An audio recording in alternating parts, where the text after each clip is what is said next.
C'est mieux ensemble dans votre édition des initiatives. Un sacré coup de main au Resto du Cœur, celui des élèves du lycée hôtelier de Chamalières, au profit de l'association créée par Coluche. Les régions Midi-Pyrénées et Aquitaine ont profité du Salon de l'Agriculture pour lancer à l'unisson leur marque Sud-Ouest France. Mais avant cela, direction la Normandie pour Spationa V2, une opération très spéciale qui consiste à équiper les sémaphores du littoral de nouveaux radars. Sur les 877 km de côte de la Manche et de la mer du Nord, on compte 25% du trafic mondial. 26 millions de passagers en transit chaque année, 134 000 navires de plaisance et plus de 1000 bateaux de pêche. Un flux constant où chaque heure on dénombre 3 risques de collision. Dans les mémoires de tous, des accidents à l'issue parfois tragiques. Bonjour, bienvenue en Normandie, c'est le 12-14, 4 jours après le naufrage du Klein Family. Les projets de travaux de pompage de l'épave du Evolison. Écoutez, ce qui s'est passé cette nuit, c'est que le bateau qui était en remorque derrière l'abbaye Liberté a pris de plus en plus de gîtes. Pour éviter le pire, 14 sémaphores maillent le territoire. 24 heures sur 24, 7 jours sur 7. Ces guetteurs scrutent l'horizon. L'œil reste la valeur souveraine. Navire de pêche Albatros, navire de pêche Albatros. Ici le sémaphore de la Hague sur le canal 16. Me recevez-vous? Parlez. La technologie a renforcé la surveillance maritime avec des radars aujourd'hui capables de lire les données AIS. Un système informatique dont dispose tout navire de plus de 300 tonneaux, une véritable fiche d'identité. Nous avons le nom du navire, la route, la vitesse, donc là actuellement il est à l'arrêt, et la position, donc 49-47 et 01-58, donc une position précise du navire. À l'horizon 2013, ce dispositif va encore être amélioré avec un nouveau radar et un logiciel plus élaboré, capable de donner aux guetteurs plus d'informations en temps réel. Ça peut être un bâtiment qui va stopper brusquement, ça peut être une manœuvre un peu particulière qui ressortira à l'image sous forme d'alarme.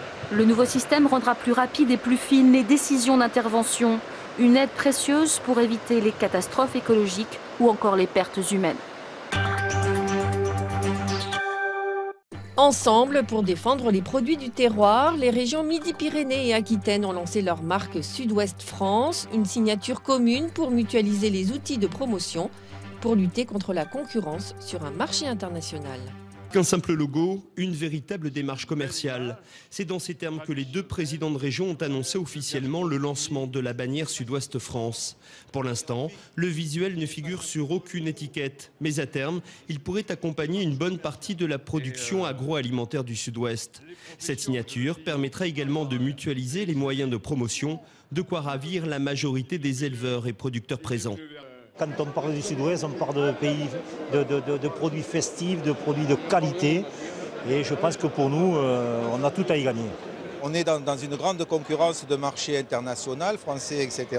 Et ce que l'on entend de ces produits, c'est ça, c'est qu'à travers notre identité, on ramène de l'économie et on ramène de la vie et surtout de la tradition qui perdure sur le territoire. Une annonce forte, mais beaucoup de questions restent encore en suspens. Les grosses filières comme le foie gras vont-elles suivre et les consommateurs vont-ils se retrouver? Il est très dangereux de vouloir promouvoir une bannière commune qui risque effectivement de lisser les différences qu'il peut y avoir entre un label rouge, une AOP, un IGP. Pour les élus, pas question de créer un label de plus, mais plutôt d'envoyer un message fort de l'ensemble de ces deux régions associées, à l'image de ce qui existe déjà dans le Languedoc-Roussillon. Sud de France a été créé il y a 5 ans. Cela représente aujourd'hui 2000 entreprises, 6000 produits et 3 maisons à l'export. Une bannière, 2 régions annoncées à grand renfort de communication. Une opportunité que Midi-Pyrénées et Aquitaine ne voulaient pas manquer. Le Salon de l'Agriculture, c'est aussi l'occasion de présenter les derniers outils technologiques dont s'équipent désormais certains exploitants. Le logiciel leur facilite le travail de gestion de leur ferme.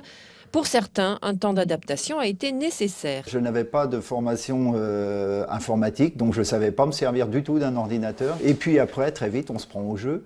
Et aujourd'hui, mon logiciel est indispensable. Dans les Yvelines, ils sont seulement 10% des agriculteurs à s'en servir. Un bon filon à exploiter. Enfin, si les élèves de terminale du lycée hôtelier de Chamalières ne chantent pas, ils concoctent un grand repas gastronomique pour 600 invités au profit de l'association créée par Coluche. L'argent récolté financera 4000 paniers repas pour les plus démunis. Préparer et servir un repas gastronomique pour 600 personnes est un pari osé pour les élèves et les enseignants du lycée hôtelier de Chamalières. Ils mettent au point l'événement depuis plusieurs mois déjà et ont bien sûr l'habitude de préparer des repas, mais là, ce sera un peu particulier. On a tous quelques appréhensions parce que c'est le premier grand repas qu'on va faire.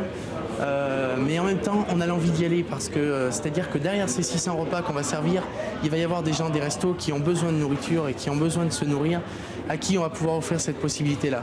Voilà, donc c'est quelque chose d'important. Je pense qu'on est tous dans le même esprit, on a peur mais on a envie d'y aller. Travailler au profit des Restos du Cœur a effectivement motivé les élèves. Un geste que le président des Restos du Puy-de-Dôme juge exemplaire. Ce qui est intéressant précisément, vous l'avez dit, c'est que ce soit des jeunes qui n'ont pas du tout connu Coluche, mais qui sont nés bien après sa disparition, reprennent à leur compte son message. Si j'ai pas de solution pour te changer la vie, je peux volontiers te donner quelques heures, allons-y. C'est ça qui est faramineux.